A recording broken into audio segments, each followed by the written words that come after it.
khaliqin nasa bi khuluqin hasan. Rawi Tirmidzi, sadaqallahul azim wa sadaqa rasuluhun nabiyul karim wa nahnu ala dzalika minasyahidin.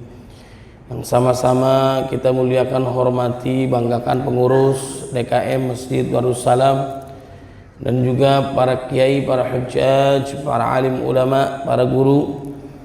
Yang mohon izin saya tidak sebutkan satu persatu, namun tidak mengurangi rasa ta'zim, mahabbah, cinta, hormat saya kepada semua. Mudah-mudahan semua dalam lindungan dan berkah Allah Subhanahu wa taala. Jalan-jalan ke kampung Arab, jangan lupa beli peci. Kalau salam saya belum dijawab dengan semangat, saya ulang 17 kali lagi. Assalamualaikum warahmatullahi wabarakatuh.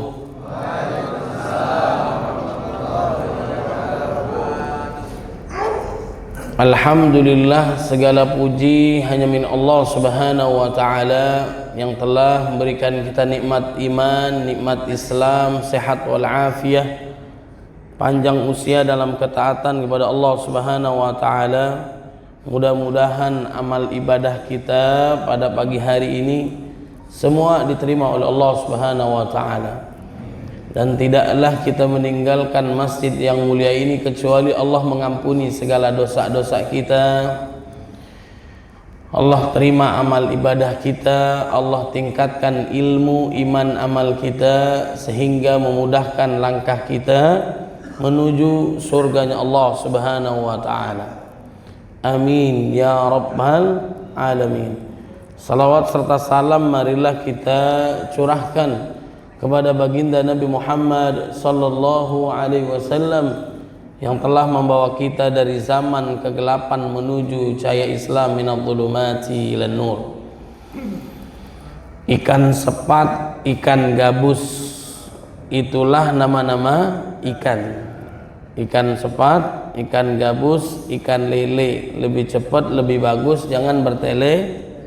Ini saja yang saya sampaikan, kurang lebihnya mohon maaf lahir dan batin. Lanjut gak Bapak Ibu?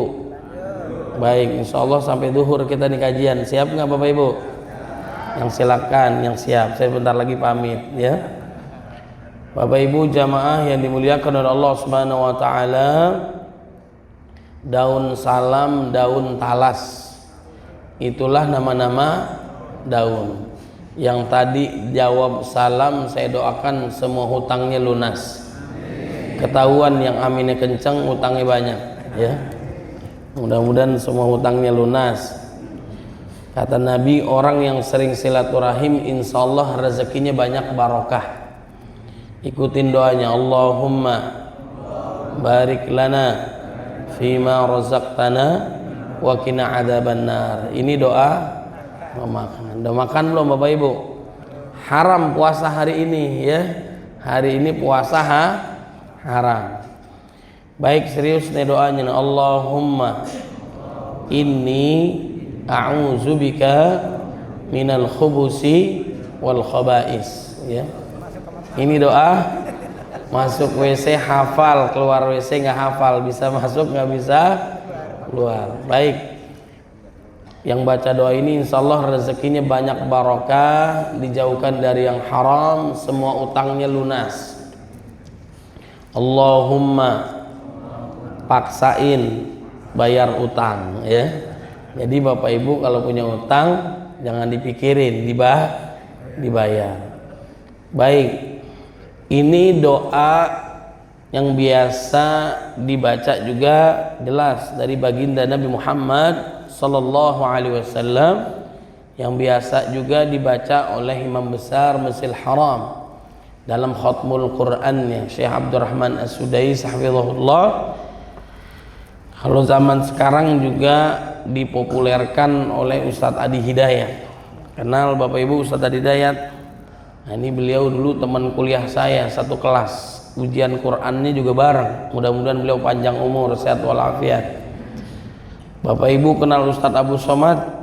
Ustadz Abu Somad nggak kenal Bapak Ibu ya? Insya Allah kenal saya, karena biasa bareng saya syuting di TV One. Mudah-mudahan beliau juga panjang umur, sehat walafiat. Doanya, Allahumma ikfina bihalalika an haramika wa aghnina bita'atika an ma'siyatika wa bifadlika amman siwak. Ulangin, amin ya rabbal alamin. Saya yakin santri hafal semua di sini ya, apalagi bapak-bapaknya nih. Kalau saya tanya nggak jawab bukan berarti nggak tahu, karena khawatir riya saja, khawatir riya. Hakikatnya semuanya pada tahu tawadu, tahu warna duit ya. Duit ini bukan segalanya, segalanya butuh duit. Duit tidak dibawa mati. Zaman sekarang nggak punya duit seperti orang nggak apa-apa. Di sini ada jamaah ibu-ibunya kan? Ibu-ibu sehat bu? Ibu-ibu punya masalah nggak bu? Ya, hebat juga nggak punya masalah ya. Hebat nih suaminya, hebat semua nih. Ya, di baru tumben saya datang ke pengajian, ibu-ibu nggak punya masalah. Ini luar biasa, alhamdulillah. Emang ibu-ibu masalahnya cuma satu biasanya. Ini nih, apa namanya nih? Jari ya. Duit bukan segalanya, segalanya butuh duit, tidak dibawa mati. Zaman sekarang nggak punya duit seperti orang mati. Nggak apa-apa suami jelek, yang penting punya. Nggak apa-apa suaminya hitam, yang penting punya. Nggak apa-apa suaminya pergi 2-3 hari sebelum pergi ninggalin. Yang menyebabkan suami cepat mati karena duit. Udah tahu suami sakit masih aja disuruh cari duit. Masya Allah.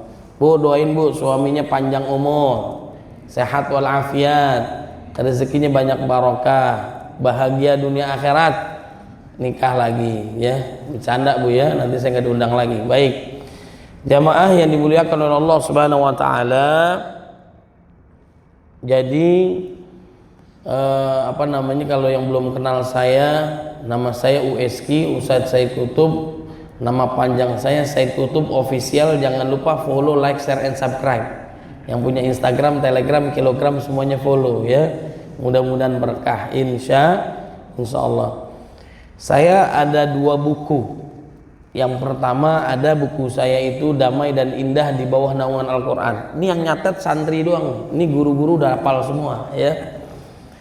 Makanya kalau dalam pengajian tuh ada 3 karakter orang. 1, mendengarkan, masuk telinga kanan, keluar telinga kiri. Yang kedua, mendengar, kannya hilang, masuk telinga kanan, keluar kanan, mantul, mantap betul ya. Badannya di sini, pikirannya melayang. Yang ketiga, terdengar, zikir-zikir, nunduk-nunduk, nyender, lama-lama tidur, bangun-bangun cepet banget Ustadz ceramahnya ya. Mudah-mudahan yang tidur husnul khotimah, jadi bangun tadi ya. Jadi peluang kita kalau tidur 2. Kalau dalam Quran disebutkan Allahu yatawaffal anfusa hina mautiha wallati lam tamut fi manamiha. Kalau kita tidur peluangnya 2. 1, Allah tahan nyawa kita lalu nggak kembali lagi. Ibu Marisa Haq tidur nggak balik lagi, kan jadi pada bangun tuh ya. Yang kedua, tidur kemudian nyawa kita dilepaskan lagi oleh Allah Subhanahu wa taala. Alhamdulillahilladzi ahyana ba'da amatana wa ilaihin nusyur. Mohon maaf bapak-bapak, ibu-ibu yang terganggu waktu istirahatnya. Silakan lanjutin aja ya. Jamaah yang dimuliakan oleh Allah Subhanahu wa taala, buku saya yang pertama Damai dan Indah di Bawah Naungan Al-Quran. Ini saya terinspirasi dari Syekh Ali Jaber, Allah yarham, kira-kira 5-6 tahun lalu. Biasa bareng syuting di TV One ya, beliau ceramah di stasiun TV manapun dibukukan ya. Salah satu bukunya itu ada Cahaya dari Madinah.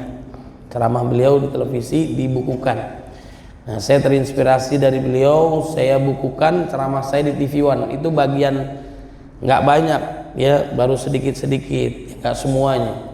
Nah, di YouTube-nya juga ada, silakan, namanya Damai dan Indah di Bawah Naungan Al-Quran, supaya ilmun yuntafa'u bihi. Ini para santri ini ya. Jadi ilmu kita tidak lekang oleh waktu, terus selama orang mempelajari, amalkan, insya Allah kita mendapatkan pahala dari Allah Subhanahu wa taala, insya Allah. Yang kedua, buku saya nih saya bawa nih karena panitia juga minta. Ini harganya juga sama, nanti hubungin panitia aja 75.000 nih ya. Jadi belum ada yang boleh keluar sampai udah beli semua ya. Nah, ini judul bukunya Perjalanan Manusia dalam Cahaya Al-Quran dari Ruh hingga Keabadian. Ini terinspirasi juga dari Ustadz Adi Hidayat. Dia menjelaskan bahwa semua kegiatan kita sebelum kita lahir, saat kita lahir, saat kita anak-anak, saat kita remaja, dewasa, orang tua, menjadi orang tua, kemudian juga wafat dalam keadaan husnul khotimah, setelah wafat apa yang terjadi, ada semua di dalam Al-Quran ya. Mudah-mudahan bermanfaat dan berkah insyaallah. Baik, jamaah yang dimuliakan oleh Allah Subhanahu wa taala, kita masih berada di bulan Dzulhijjah. Berada di bulan Dzulhijjah. Ini termasuk bulan istimewa. Nah, ini juga kita membahas tentang menapaki jalan akidah bersama para pendahulu yang lurus ya. Jadi apa yang dilakukan oleh para salafus saleh ya, orang-orang soleh terdahulu ya, termasuk diantaranya para sahabat, para tabi'in, para tabi'ut tabi'in. Mereka lah zaman terbaik ya. Setelah Nabi Muhammad sallallahu alaihi wasallam, kata Nabi, khairun nas qarni thumma alladhina yalunahum thumma alladhina yalunahum. Zaman terbaik adalah zaman Nabi, zamanku, kemudian setelahnya, kemudian setelahnya. Semua lini kehidupan kita meneladani para salafus saleh. Kalau mau sukses dunia akhirat istimewa luar biasa. Apa yang mereka lakukan saat memasuki bulan Syawal, Zulqa'dah, Zulhijjah dan seterusnya? Yang mereka lakukan adalah selama 6 bulan dimulai dari Syawal itu banyak-banyak berdoa kepada Allah Subhanahu wa taala. Khauf war raja, merasa khawatir jangan-jangan amal ibadah Ramadannya, bulan haramnya tidak diterima oleh Allah Subhanahu wa taala. Khawatir. Para nabi dan rasul juga doa kepada Allah agar amalannya diterima. Ya, agar amal ibadahnya diterima oleh Allah Subhanahu wa taala. Khawatir amal ibadahnya tidak diterima. Yang kedua, terus berharap, memohon kepada Allah agar amalan yang sudah dilakukan diterima oleh Allah Subhanahu wa taala. Allahumma taqabbal minna salatana wa siyamana wa qiyamana wa ruku'ana wa sujudana wa ta'abbudana wa takhushu'ana wa tammim taqsirana ya Allah ya Rabbal alamin. Mudah-mudahan seluruh amal ibadah kita diterima oleh Allah Subhanahu wa taala. Amin ya Rabbal alamin. Di antara keistimewaan bulan Dzulhijjah sebagaimana yang kita ketahui, termasuk pertama bulan haram, bulan yang dimuliakan oleh Allah Subhanahu wa taala. Sebagaimana dalam surat Taubah ayat 36, inna iddatasy syuhuri indallahi 12 syahran fi kitabillah yauma khalaqas samawati wal arda minha arba'atun hurum dzalika ad-dinul qayyim fala tadlimu fihinna anfusakum wa qatilul musyrikina kafah kama yuqatilunakum kafah wa'lamu annallaha ma'al muttaqin. Di antara 12 bulan ada 4 bulan yang Allah berikan kepada kita. Bulan haram 3 bulan berturut-turut, Zulqa'dah, Dzulhijjah sekarang, Al-Muharram yang akan datang, terpisah sendiri bulan Rajab ya. Fala tadlimu fihinna anfusakum, janganlah kita menganiaya diri kita dengan melakukan dosa, dilipat gandakan, diberatkan dosanya di sisi Allah Subhanahu wa taala. Begitu juga amal saleh. Kalau kita melakukan amal saleh, pahalanya dilipatkan gandakan oleh Allah Subhanahu wa taala. Maka jangan disia-siakan bulan Dzulhijjah ini. Kemudian yang kedua, saking mulianya bulan Dzulhijjah ini, terutama 10 hari pertama di bulan Dzulhijjah, Allah bersumpah dalam surat Al-Fajr ayat 1 dan 2, wal fajri walayalin ashr, demi waktu fajar dan malam yang ke-10. Malam 10 ini menurut Ibnu Abbas, ya, kemudian juga Ibnu Katsir, At-Tabari dan yang lainnya, 10 hari pertama di bulan Dzulhijjah. Ini istimewa, mulia. Kemudian yang ketiga, termasuk hari-hari yang terbaik dibandingkan hari yang lain. Bahkan kata ulama juga 10 hari pertama Dzulhijjah ini adalah bisa mengalahkan 10 hari terakhir di bulan Ramadan. Ya, diperkuat juga oleh hadis Nabi Muhammad SAW yang sering kita dengar, ma min ayyamil amalus salihu fiha habbu ila Allah min hadhil ayyam, yakni ayyamal ashri. Qalu ya Rasulullah walal jihad fi sabilillah, qala walal jihad fi sabilillah illa rajulun kharaja bi nafsihi wa malihi falam yarji min dzalika bi syai'. Al-Bukhari muttafaqun alaihi, hadis sahih. Tidak ada hari yang paling disukai, paling dicintai oleh Allah kecuali 10 hari pertama di bulan Dzulhijjah.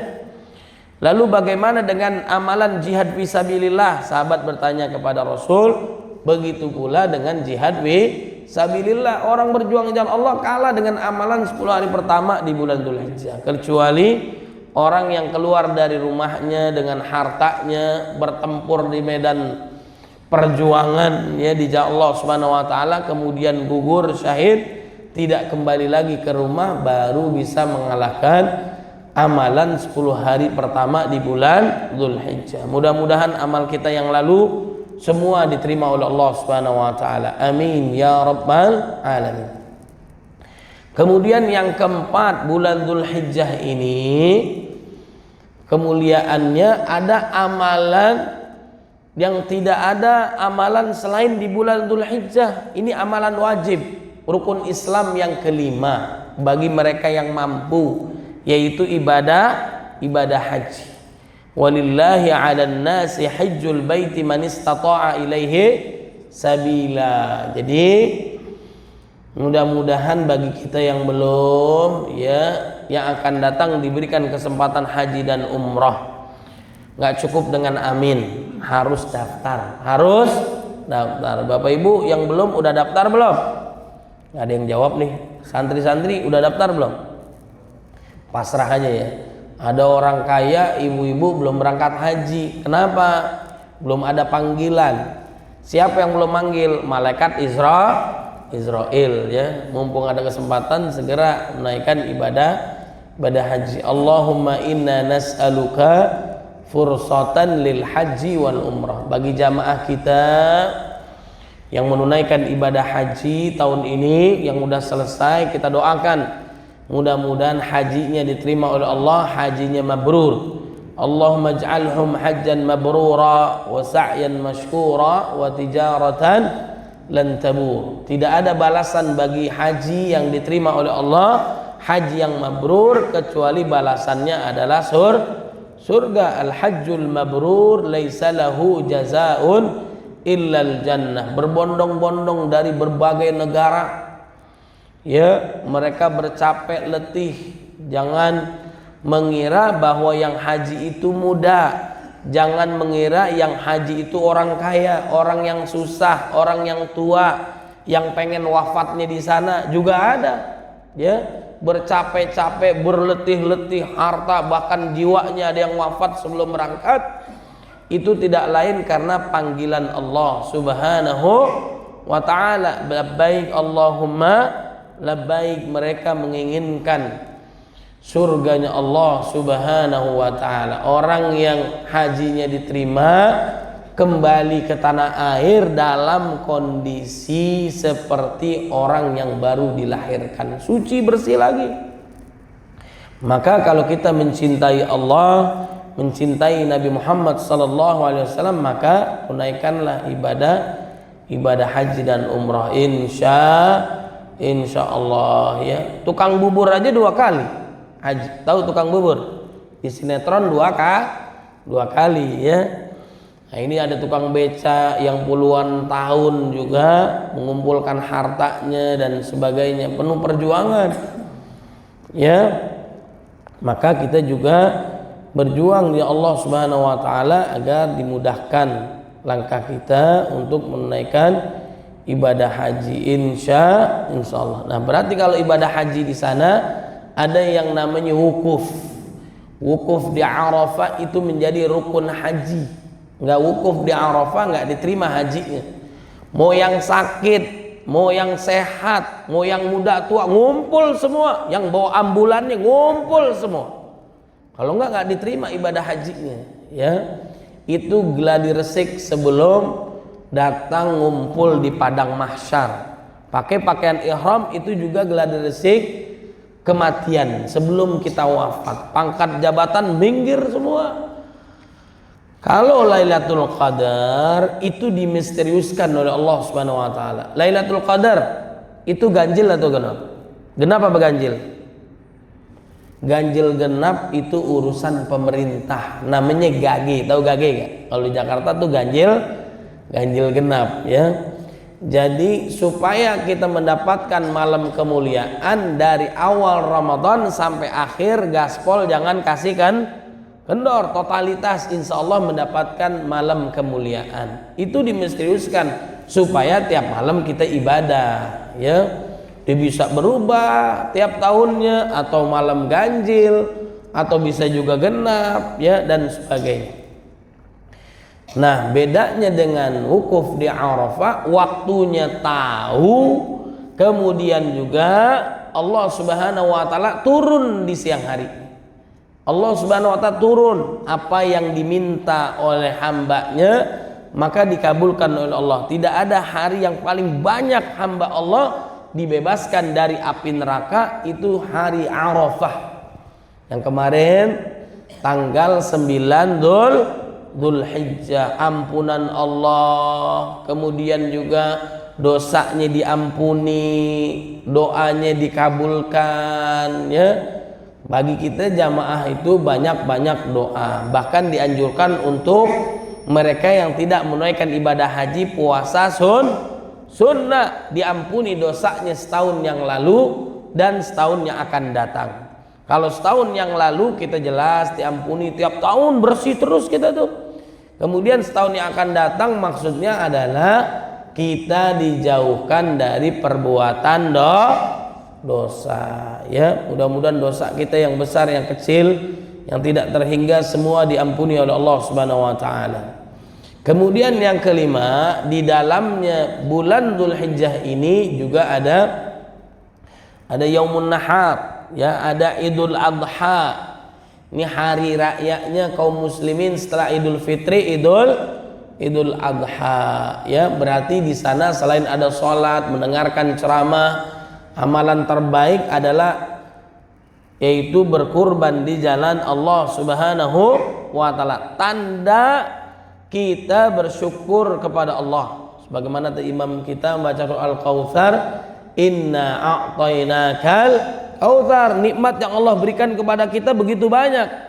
Saking banyaknya kita nggak bisa ngitung tuh ada berapa. Wa in ta'uddu ni'matallahi la tuhsuha. Maka bagaimana cara bersyukurnya? Fasholli li rabbika wanhar. Salat ya, baik wajib, sunnah, termasuk salat Id, kemudian wanhar, berkurban di Allah Subhanahu wa taala. Man kana lahu sa'atun wa lam yudhi fala yaqrabanna musallana, kata Nabi.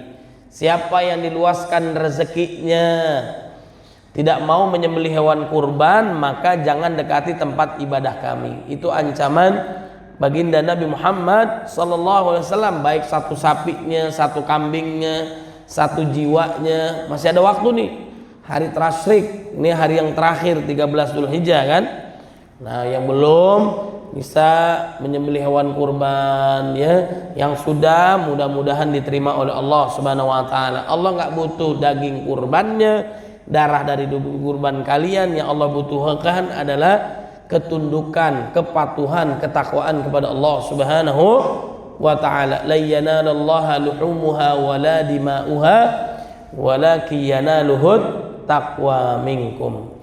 Jamaah yang dimuliakan oleh Allah Subhanahu wa taala, yang keenam juga banyak-banyak zikir kepada Allah Subhanahu wa taala. Wa yuzkaru smallahu fi ayyamin ma'lumat fa aktsiru fihinna at-tahlil wa takbir, wa tahmid dan sebagainya. Banyak-banyak zikir kepada Allah Subhanahu wa taala, subhanallah, alhamdulillah, wala ilaha illallah, wallahu akbar, atau takbiran Allahu akbar dan seterusnya. Mengagungkan Allah Subhanahu wa taala. Sebentar kita tidak ingat Allah, setan jadi teman kita. Wa may ya'shu an dzikir rahman nuqayyid lahu syaitanan fahuwa lahu qarin. Wa man a'rada an dzikri fa inna lahu ma'isyatan dhanka. Siapa yang berpaling dari ingatan kepada Allah, hidupnya susah. Kalau kita mengingat Allah, Allah mengingat kita. Fadhkuruni adzkurkum, ihfazillah yahfazka. Jaga Allah, Allah jaga kita. Kehidupan sekarang luar biasa ujiannya dari Allah Subhanahu wa taala. Benar enggak? Semua barang naik.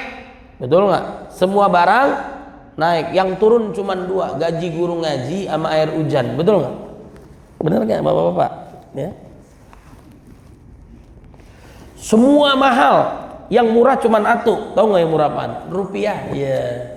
Semuanya mahal, yang murah rupiah ya. Tapi jangan khawatir nih. Saya yakin nih semuanya pada kurban. Karena APBN kita udah 100 miliar ya. Dari pajak kita bisa berkurban. Alhamdulillah. Jadi orang Indonesia banyak yang berkurban nih ya. Jamaah yang dimuliakan oleh Allah Subhanahu wa taala. Lalu ada hal yang menjadi perhatian kita, yang setiap tahun kita diingatkan, di antara banyak tadi keistimewaan kemuliaan Dzulhijjah, yang perlu kita tambahkan adalah yaitu keteladanan Nabi Ibrahim alaihissalam. Ini perlu kita angkat kembali, kita ingatkan kembali kemuliaan kedahsyatan beliau. Di antaranya saking mulianya Nabi Ibrahim alaihissalam, Abul Anbiya, Khalilullah, kekasihnya Allah, bapaknya para nabi dan rasul, istimewa luar biasa. Beliau ini disebutkan di dalam Al-Quran ada 69 kali, tersebar di dalam 25 surat yang berbeda. Nah ini istimewa luar biasa ya. Para nabi dan rasul, ada lagi ulul azmi minar rusul ya. Hamba Allah yang dipilih lagi, makin berat ujian yang diberikan oleh Allah Subhanahu wa taala ya. Nabi Ibrahim alaihissalam, bapaknya para nabi dan rasul, istrinya Hajar melahirkan Nabi Ismail alaihissalam, turunannya terus sampai dengan baginda Nabi Muhammad sallallahu alaihi wasallam. Kemudian istrinya Sarah melahirkan Nabi Ishak alaihissalam, terus sampai dengan Nabi Isa alaihissalam. Keturunannya para nabi dan rasul istimewa. Nanti kita bahas nih ya. Nah di antara ujian beratnya Nabi Ibrahim alaihissalam, banyaknya luar biasa. Yang pertama adalah orang tuanya tidak beriman kepada Allah Subhanahu wa taala. Kita ngerasain, alhamdulillah orang tua kita dapat hidayah. Bagi yang sudah wafat udah husnul khatimah, mudah-mudahan Allah jadikan kuburannya taman surga. Bagi yang belum, mudah-mudahan Allah panjangkan usianya, diberkahi oleh Allah Subhanahu wa taala. Amin ya rabbal alamin. Ini orang tuanya kafir. Ada saya melihat di media sosial, ada orang, mungkin orang Afrika sana nih ya, nangisnya sejadi-jadinya. Kenapa dia nangis? Karena orang tuanya wafat. Karena orang tuanya wafat. Ini udah ngerasain kan, ada yang orang tuanya ini meninggal, ada nggak ngerasain? Kalau belum ngerasain, coba ngerasain. Ini bagaimana ditinggalkan oleh orang yang kita sayang, meninggal dunia. Kemudian yang lebih dahsyat daripada itu adalah apa? Ya, bukan hanya di meninggal dunia, yang membuat dia sedih sejadi-jadinya adalah meninggal dalam kondisi kafir. Gimana coba? Kalau orang tua kita, orang kita hidup, kemudian dia kafir, kita boleh nggak doain orang tua kita? Boleh nggak? Doain boleh nggak? Boleh atau nggak boleh? Kalau yang nggak boleh itu adalah orang tua atau saudara kita yang kafir, tidak beriman kepada Allah, kita doa kepada Allah agar Allah mengampuni dosanya dia. Nggak boleh. Yang kafir dia, yang tobat kita, benar nggak? Yang kafir dia, yang tobat kita. Kalau dia kafir, Kemudian juga kita sebagai anak atau saudara keluarga, kita doain agar Allah ngampunin dosa dia. Itu bisa nggak? Nggak bisa. Doain dia agar dia mendapatkan hidayah Allah, boleh nggak? Boleh. Amirul Mukminin dapat hidayah Allah Subhanahu Wa Taala karena doa Nabi, hidayah Allah, doa Nabi, Quran yang dulu musuhi Nabi bahkan ingin membunuh Nabi, sekarang kuburannya di samping baginda Nabi Muhammad Sallallahu Alaihi Wasallam. Boleh. Jadi doain orang tua, misalnya ada yang belum beriman, saudara, keluarga, doa jangan pernah berhenti. Apalagi di bulan Dzulhijjah ini ya dan sebagainya. Boleh, silakan doakan agar Cristiano Ronaldo dapat hidayah, tahun depan dia ngikutin Benzema haji, amin. Boleh nggak? Boleh dapat hidayah, ya. Mendoakan agar dapat hidayah. Tapi kalau doain orang tua kafir agar Allah mengampuni dosanya, nggak bisa. Nah, jadi begitu juga Nabi Ibrahim alaihissalam agar Allah mengampuni dosa bapaknya, nggak bisa, ya. Begitu juga Nabi Nuh alaihissalam yang terpisah dengan anaknya karena anaknya durhaka. Innahu laisa min ahlik, dia udah bukan keluarga ente lagi kalau dia menyimpang, ya, dan sebagainya. Nah, kemudian yang membuat sedih orang ini di media sosial adalah orang tuanya sudah wafat. Bayangin coba, orang tuanya sudah wafat, dia nggak bisa berbuat apa-apa lagi, nggak bakal ketemu di akhirat, nggak bakal ketemu, nggak bisa memberikan syafaat karena dia sudah dalam keadaan sul khotimah. Itu ujian dari Allah Subhanahu wa Ta'ala. Ya, mudah-mudahan orang tua kita senantiasa dijaga oleh Allah Subhanahu wa Ta'ala. Begitu juga turunan kita, pastikan nih, ini yang dikhawatirkan para nabi dan rasul, ma ta'buduna min ba'di, setelah saya wafat apa yang kalian sembah. Bukan hanya warisan, bukan hanya ilmu, yang paling penting adalah tauhid kepada Allah, keimanan, ketakwaan kepada Allah Subhanahu wa Ta'ala. Nah, ini ujian beratnya orang tuanya kafir, tapi dia memposisikan tetap orang tuanya itu dimuliakan. Asia itu istrinya Fir'aun, ya. Beliau ini masuk surga kan? Suaminya padahal Fir'aun. Nah, seharusnya ibu-ibu di sini suaminya Fir'aun nggak? Bu, nggak ada yang jawab nih. Bu, suami ibu Fir'aun bukan? 11-12 apa 11-11, ya? Kan bukan Fir'aun. Sudah seyogyanya, sepantasnya, seharusnya kita masuk surga. Ini yang suaminya Fir'aun aja masuk surga. Benar apa benar? Nah, dia taat kepada suaminya selama kebaikan. Nabi Ibrahim taat lemah lembut kepada orang tuanya selama itu kebaikan. Suruh maksiat dan dosa nggak ada ketaatan, tapi tetap memuliakan orang tuanya, memuliakan suaminya selama menyuruh kepada kebaikan. Maksiat dosa, melanggar syariat Allah, baru dia nggak taat, tetap memuliakan. Apalagi orang tuanya masih beriman, orang tuanya beriman kepada Allah Subhanahu wa Ta'ala, sudah wajib. Makanya kata malaikat Jibril alaihissalam, rugilah, celakalah orang yang didatangkan bulan Ramadan tapi dosanya tidak diampuni. Rugilah, celakalah orang yang didatangkan kedua orang tuanya ke muka bumi tidak menyebabkan dia masuk surganya Allah Subhanahu wa Ta'ala, alias durhaka, ya.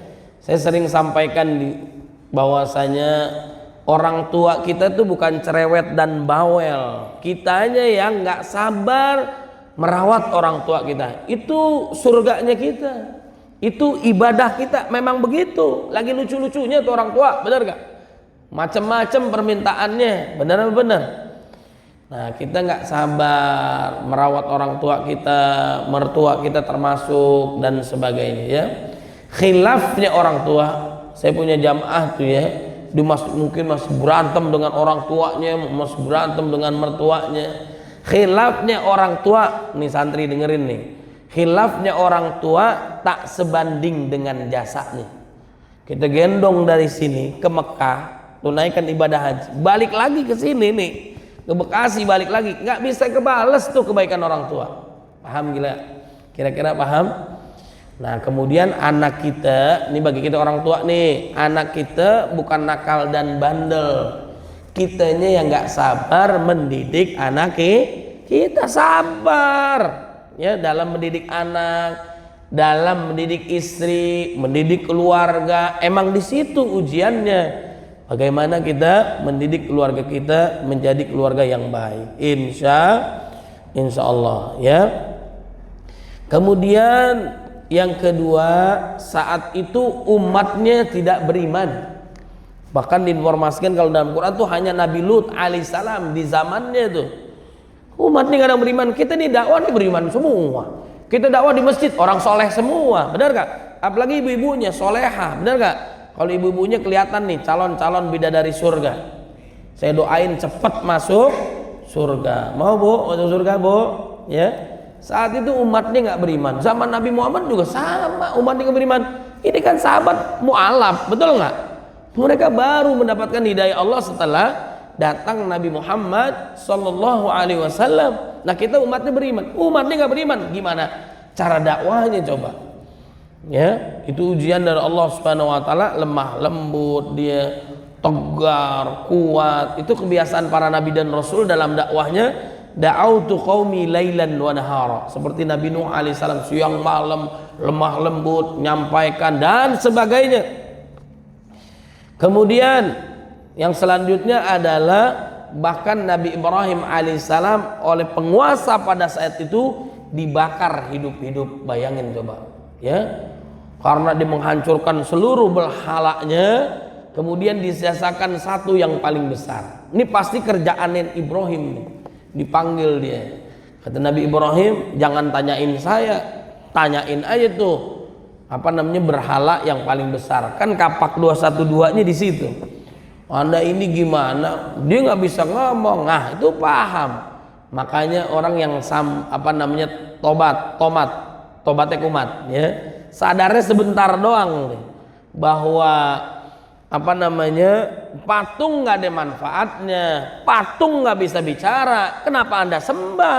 Dia pahami sebentar doang. Habis itu tetap dia menyiksa, membakar Nabi Ibrahim alaihissalam. Dengan izin Allah Subhanahu Wa Taala Allah selamatkan.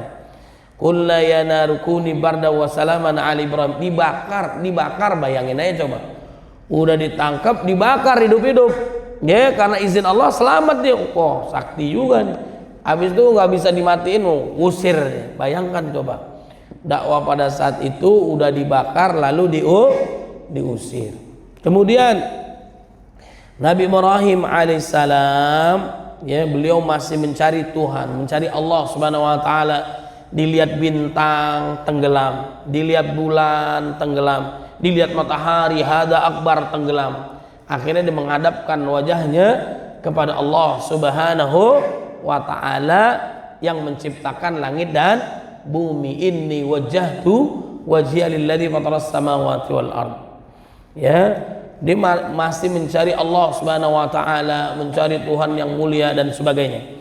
Kemudian beliau ini dipisahkan dengan keluarganya. Dipisahkan dengan keluarga. Ini ujian Allah Subhanahu wa Ta'ala.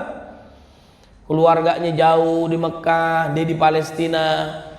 Kemudian penantian anak yang begitu lama, penantian anak keturunan yang begitu lama. Pada saat diberikan anak, ini kalau mungkin yang bisa ngerasain orang yang lama mendapatkan anak, makanya jangan khawatir, udah yakin Allah Subhanahu Wa Taala. Allah tuh nggak tidur, minta kepada Allah Subhanahu Wa Taala, sebagaimana Nabi Ibrahim, sebagaimana Nabi Zakaria, sebagaimana Maryam dan sebagainya. Makanya berdoa kepada Allah supaya doa kita cepat dikabulkan. 3 sering saya sampaikan. 1, falyastajibuli, cepat merespon panggilan Allah, wajib maupun sunnah. Wal yu'minu bi, jauhi maksiat dan dosa. 3, punya mihrab, sebagaimana Maryam dulu mempunyai mihrab ya. Qala ya Maryamu anna laki hadza, qalat huwa min indillah. Dari mana nih rezeki di mihrab? Ini datangnya dari Allah Subhanahu wa Ta'ala. Ditanya oleh Nabi Zakaria alaihissalam. Kemudian Nabi Zakaria kesulitan mendapatkan anak. Sama, dia kesulitan mendapatkan anak. Dia pengen anaknya kayak Maryam yang dia didik, yang istimewa. Tapi sisi lain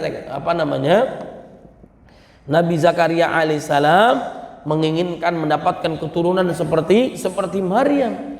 Kemudian dia doa di tempat yang sama, di ibadah dipunya di mihrab. Makanya bapak ibu di rumah ada musola, tempat kecil, mihrab, fokus ibadah kepada Allah yang sunnah, zikirnya, ibadahnya dan sebagainya, ngajinya di rumah, doa kepada Allah Subhanahu wa taala. Hunalika da'a Zakaria rabbah qala rabbi habli min ladunka dzurriyyatan thayyibah innaka sami'ud du'a fanadatul malaikatu wa huwa qa'imun yusalli fil mihrab annallaha yubashshiruka bi Yahya. Salatnya belum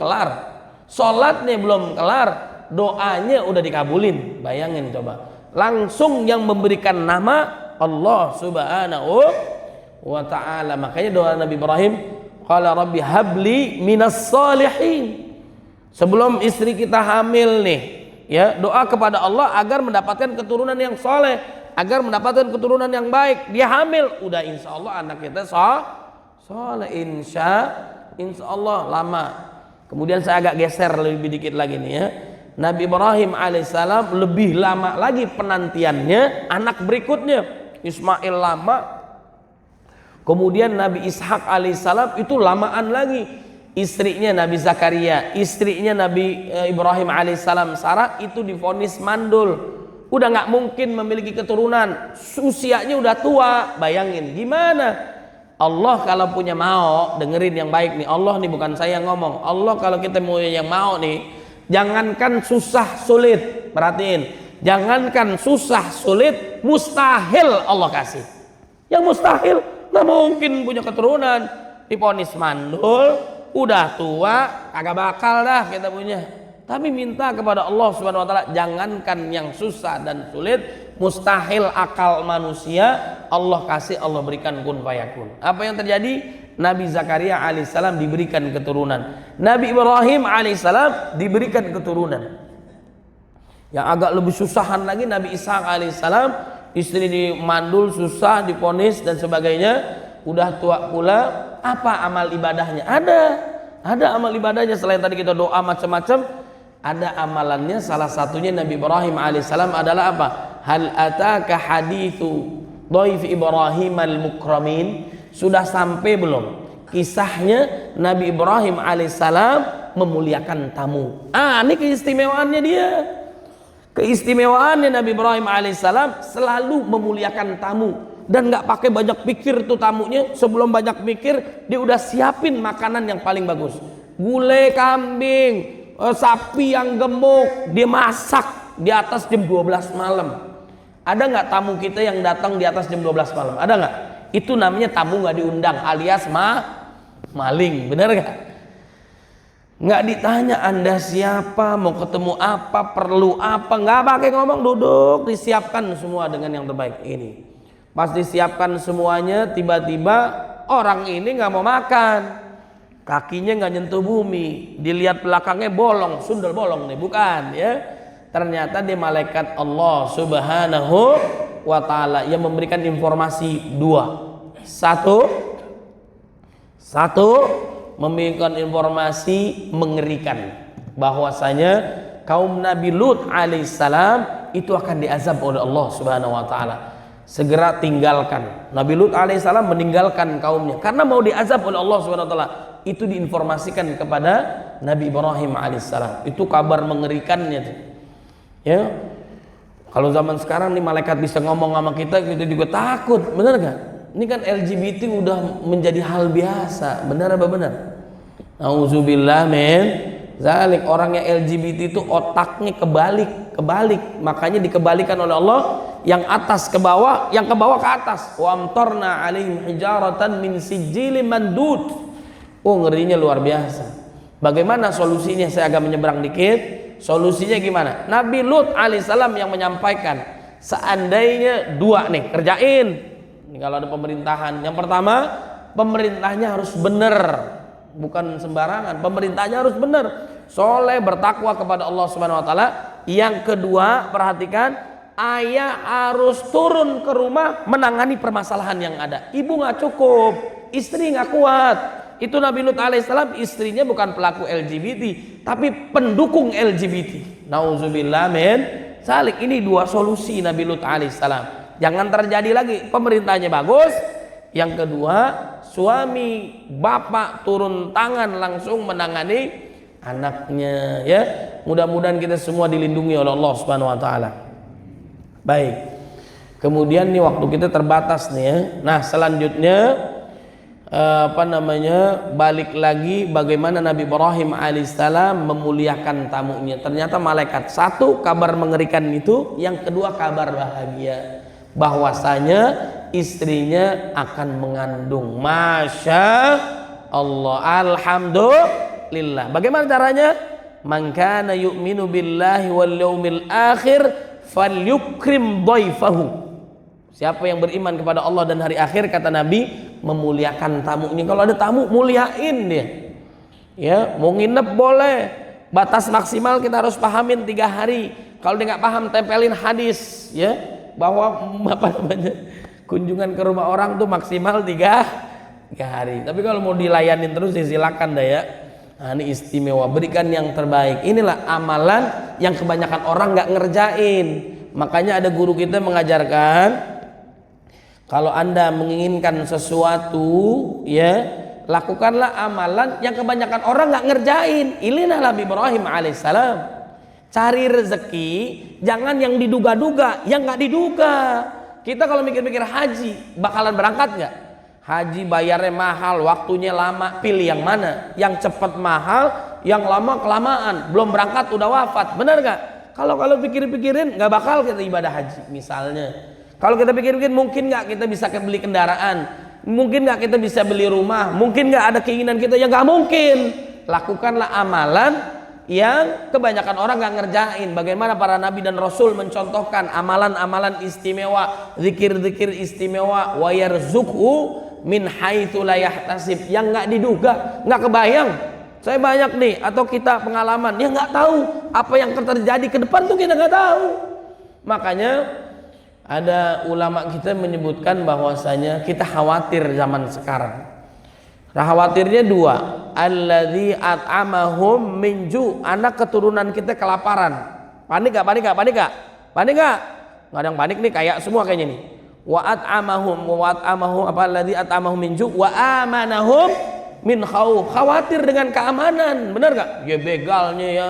Kemudian perang di mana-mana, khawatir nggak? Khawatir. Makan susah, keamanan juga susah. Ini yang paling penting nih. Gimana caranya? Bagaimana solusinya? Falyabudu rabb hadzal bait. Ibadah tuh solusinya tuh ibadah. Ibadah kepada Allah Subhanahu wa taala, ya. Maka Allah berikan jalan keluar dan seterusnya.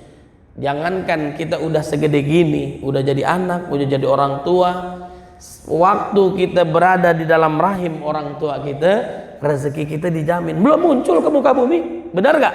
Tetap dapat asupan makanan gak? Dapat. Itu datangnya dari Allah Subhanahu wa taala. Wala taqtulu auladakum khasyata imlaq. Jangan bunuh anak-anak kalian karena takut miskin. Nahnu narzuquhum wa iyyakum. Udah begitu aja pahamin kita. Yang ngasih rezeki itu anak-anak kalian, keluarga kalian, Allah yang jamin.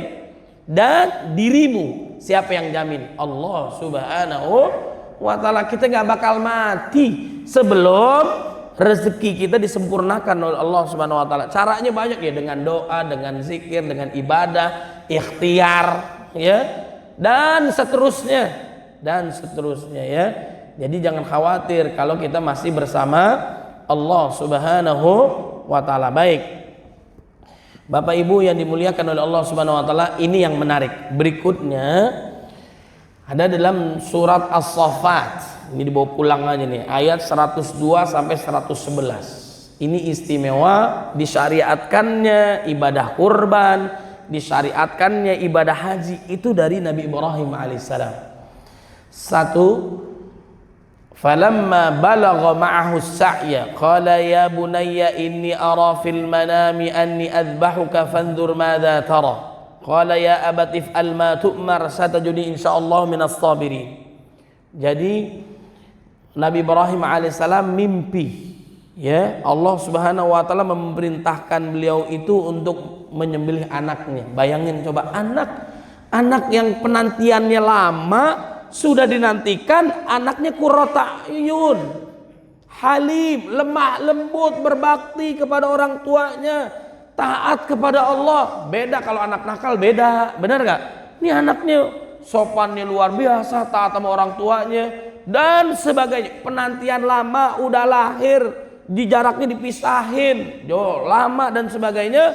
Kemudian saat itu pula diuji oleh Allah untuk menyembelih anak kandungnya. Bayangin coba, ini beneran bukan bohongan.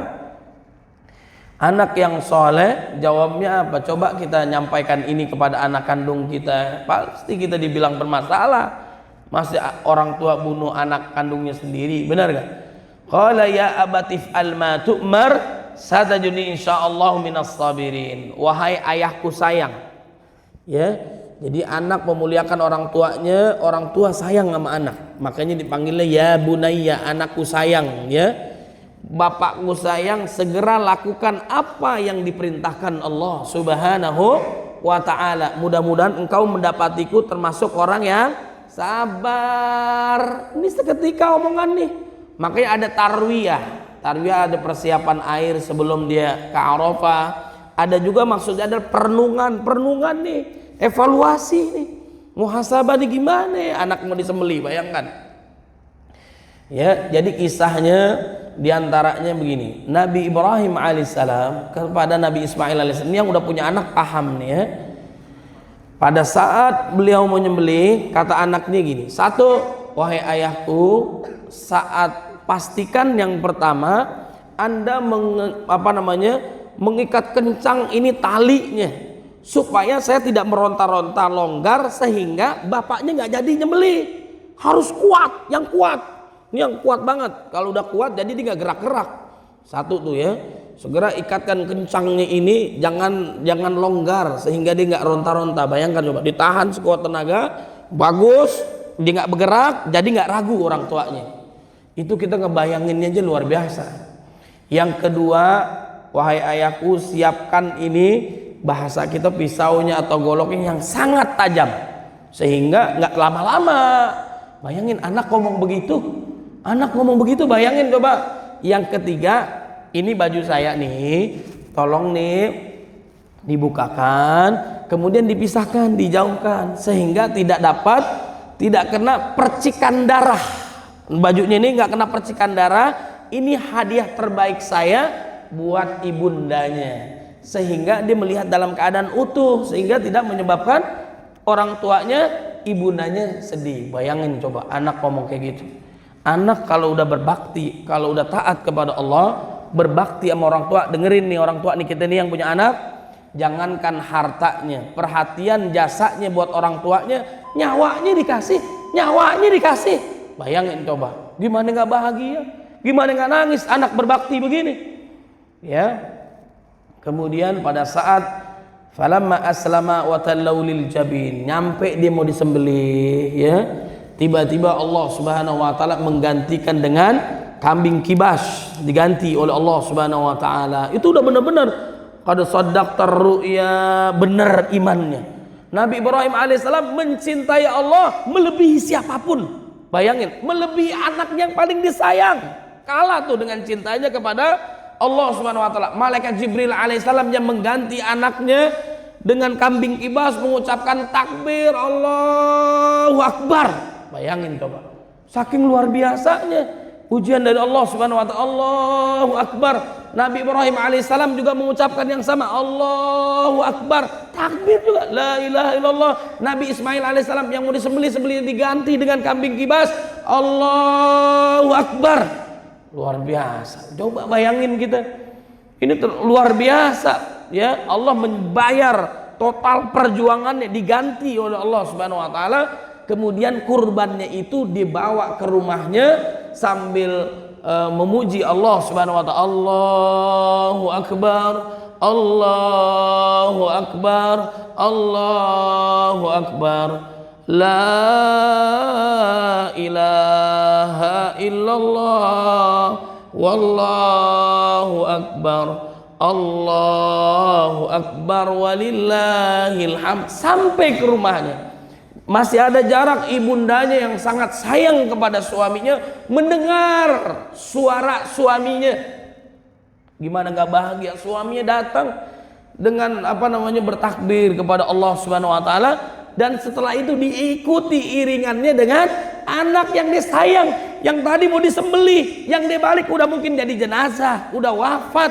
Dia ternyata takbir kepada Allah Subhanahu wa taala, terkagum-kagum luar biasa. Allahu Akbar.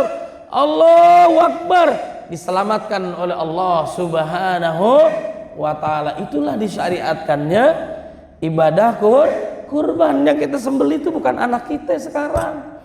Tanda ketakwaan kita kepada Allah Subhanahu wa taala, nafsu dunia, kekayaan, jabatan, haji, wukuf di Arafah, persiapan padang mahsyar. Menyembelih hewan kurban, ini kita tanggalkan tuh dunia, nafsu dan sebagainya. Kita tinggikan tauhid kita, keimanan kita, ketakwaan kita kepada Allah Subhanahu wa taala. Ini adalah ujian yang sangat berat. Ujian ini mampu dilewati oleh Nabi Ibrahim dengan sangat sempurna. Wa idh ibtala Ibrahim rabbu bikalimatin fa'atammahun qala inni ja'iluka lin-nasi imama qala wa min dzurriyyati qala la yanalu ahdil zalimin. Dimuliakan oleh Allah Subhanahu wa taala. Dan yang terakhir, ini kita udah masuk waktu syuruk. Jadi bagaimana Nabi Ibrahim alaihissalam, kehebatan Hajar, ini perintah Allah, tandus, gersang, susah makan, susah minum, ini perintah Allah, maka dia taat. Dia beserta anaknya, susah kehidupan, suaminya di Palestina dan sebagainya, nggak ada urusan. Taat kepada Allah Subhanahu wa ta'ala, istri yang saleh. Kehebatan Hajar, kehebatan Ismail. Ismail ini perhatikan Bapak Ibu nih ya. Makanya kita mengetahui namanya Hijr Ismail. Hijr Ismail adalah kalau kita sholat di Hijr Ismail sama seperti sholat di dalam Ka'bah. Nggak semua orang bisa masuk dalam Ka'bah kan? Sholat di Hijr Ismail pahalanya sama seperti sholat di dalam Ka'bah. Itu adalah tumpukan-tumpukan bata yang dulu Nabi Ibrahim alaihissalam merenovasi Ka'bah. Renovasi Ka'bah, anak yang masih kecil, kebiasaan orang tuanya melakukan kebaikan, dia ngikutin, dia bantuin. Kebiasaan kita sholat, anak ikut sholat. Kebiasaan kita cuci mobil, anak ikut cuci mobil.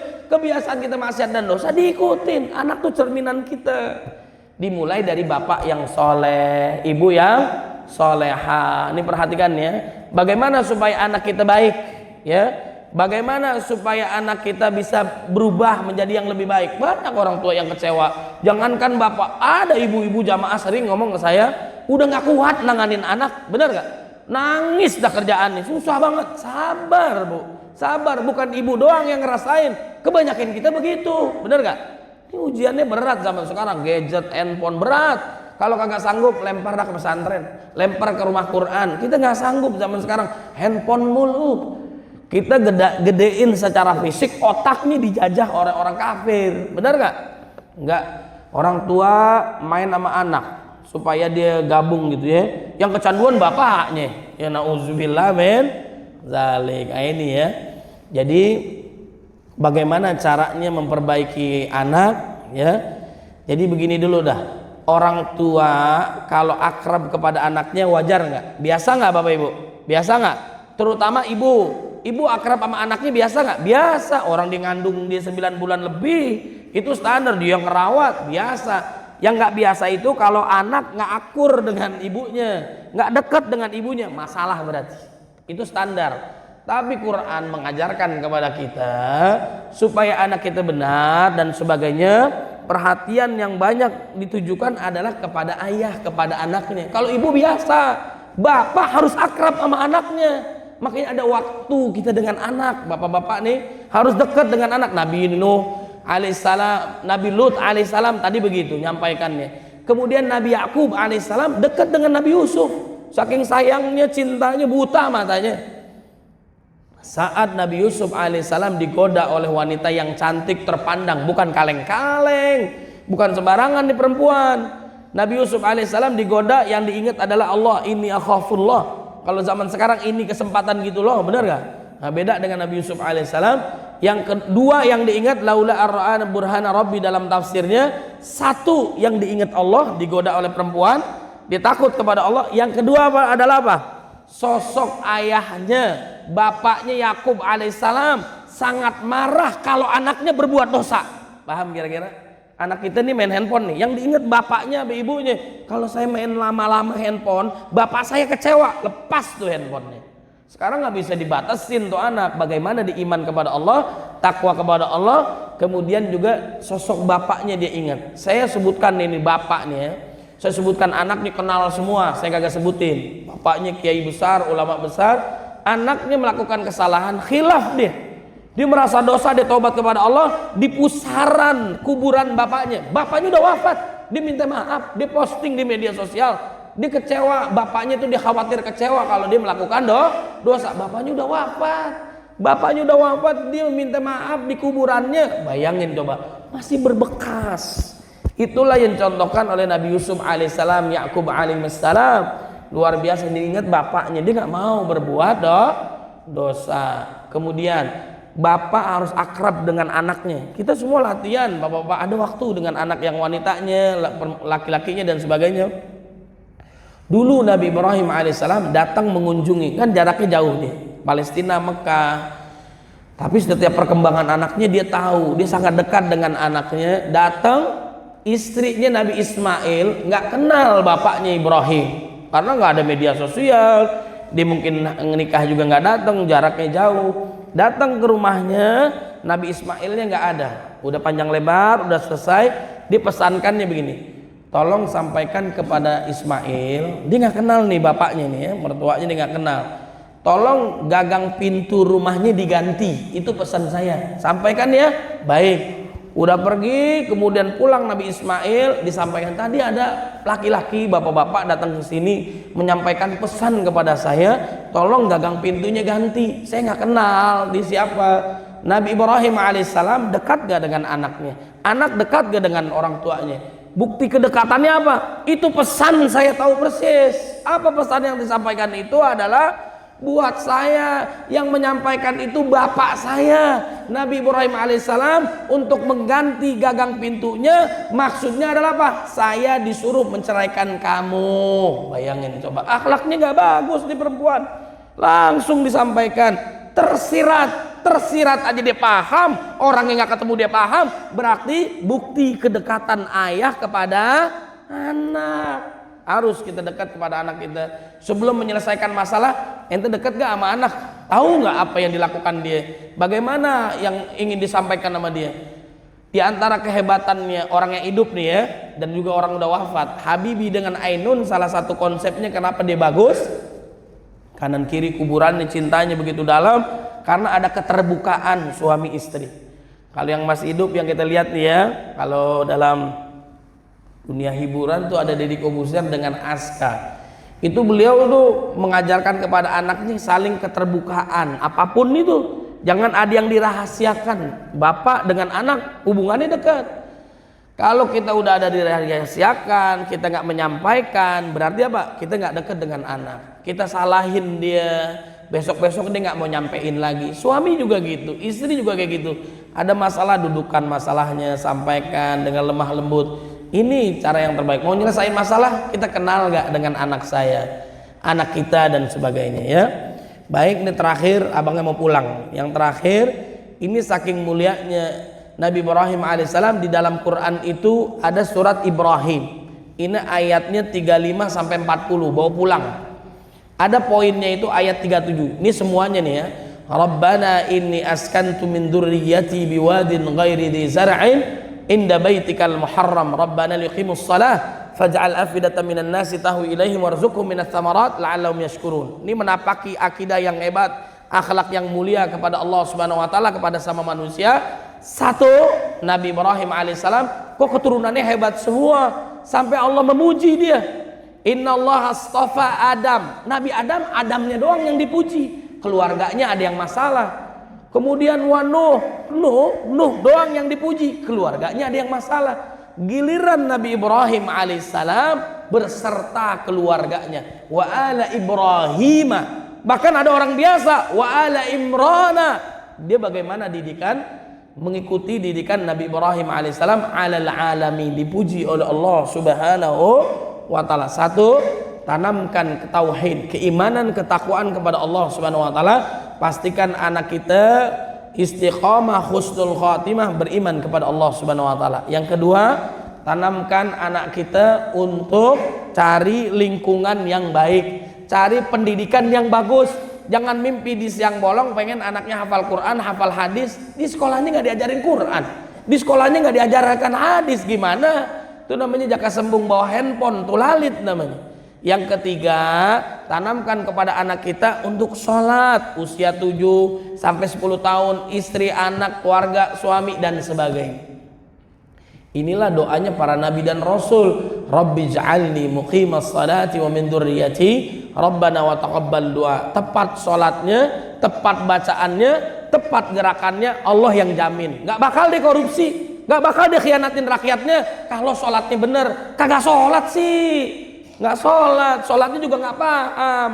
Padahal Allah menjamin inna salata tanha anil faksha wal munkar. Kemudian yang keempat, tanamkan akhlak yang baik. Bukan hanya kecerdasan intelektualnya doang, kecerdasan emosionalnya doang, kecerdasan spiritual, akhlaknya mulia. Qurrata ayun, anak disebutkan dalam Quran, dia bisa durhaka sama orang tuanya, dia bisa fitnah, menyebabkan orang tuanya lalai, korupsi, maksiat, dosa. Kemudian juga anak